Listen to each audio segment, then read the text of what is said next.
Avez-vous déjà essayé de briser un spaghetto? C'est le singulier de spaghetti en 2 morceaux. C'est la foire au boudin, la foire au spaghetti. Il va jamais se briser en 2 morceaux, votre spaghetto.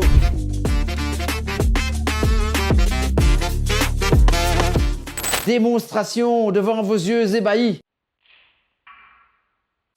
Ce problème, tenez-vous bien, avait préoccupé le génialissime Richard Feynman, prix Nobel pour l'électrodynamique quantique en 1965. C'était un castard, le Feynman. Pas la moitié d'un con, ni le quart non plus. On a trouvé tout récemment la solution à ce problème du spaghetto qui se brise jamais en 2 morceaux grâce à un physicien français. Pourquoi donc plus que 2 morceaux? Because la fameuse onde de détente en flexion, qui est une onde beaucoup trop forte qui se propage le long du spaghetti et qui va briser le spaghetti en plus que 2. La solution, bien sûr, c'est de compenser l'onde de détente en flexion par une onde de torsion qui vient annuler la propagation de l'onde de détente en flexion. Les physiciens, qui ne reculent devant rien, ont même fabriqué une machine pour briser un spaghetto, un par un, en exactement 2 morceaux. La machine, ça n'a pas été un succès commercial foudroyant. Elle n'a été fabriquée qu'en un seul exemplaire. Faut dire que son utilité est somme toute un brin limité. Si vous avez tout un tas de spaghettis que vous souhaiteriez